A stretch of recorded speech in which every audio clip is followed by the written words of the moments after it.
It was many years ago in a large village of Dutch Flanders,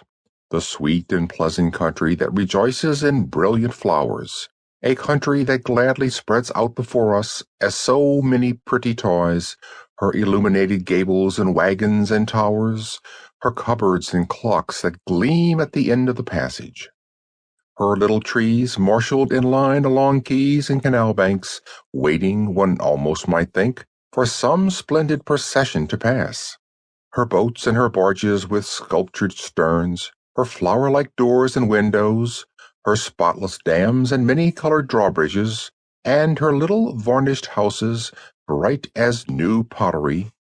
from which bell-shaped dames come forth all a-glitter with silver and gold to milk the cows in the white-hedged fields, or spread the linen on flowery lawns that are cut into patterns of oval and lozenge and are most amazingly green.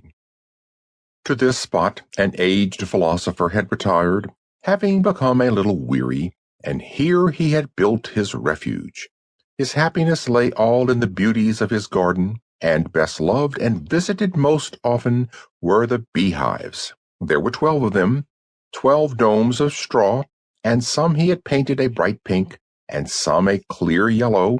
but most were a tender blue, for he had noticed the fondness of the bees for this color. These hives stood against the wall of the house, in the angle formed by one of those pleasant and graceful Dutch kitchens, whose earthenware dresser, all bright with copper and brass, was reflected through the open door on to the peaceful water of the canal. And the water, carrying these familiar images beneath its curtain of poplars, led one's eyes to a calm horizon of meadows and of mills. Here, as in all places, the hives lent a new meaning to the flowers and the silence, the balm of the air, and the rays of the sun. One seemed to have drawn very near to all that was happiest in nature. One was content to sit down and rest at this radiant crossroad, along which the busy and tuneful bearers of all country perfumes were incessantly passing from dawn until dusk. One heard the musical voice of the garden, whose loveliest hours seemed to rejoice and to sing of their gladness. One came here to the school of the bees to be taught how nature is always at work, always scheming and planning, and to learn, too, the lesson of wholehearted labor, which is always to benefit others. In order to follow as simply as possible the life of the bees through the year, we will take a hive that awakens in the spring and duly starts on its labors, and then we shall meet, in their order, all the great events of the bees. These are, first of all, the formation and departure of the swarm,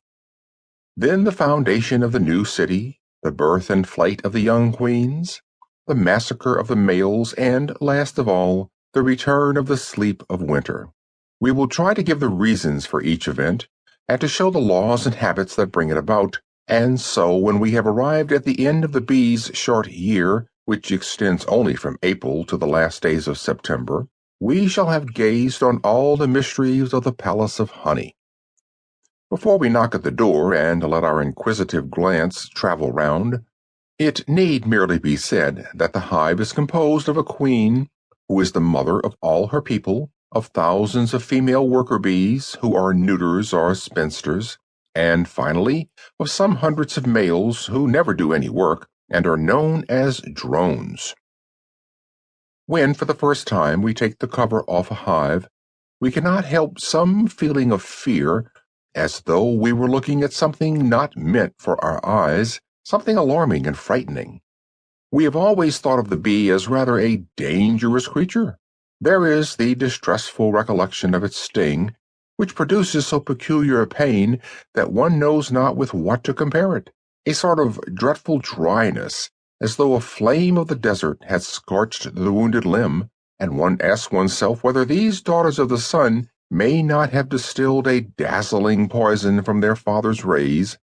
in order to defend the treasure which they have gathered during his shining hours. There is no doubt that if some person who neither knows nor respects the habits of the bee were suddenly to fling open the hive, this would turn itself immediately into a burning bush of heroism and fury. But the slight amount of skill needed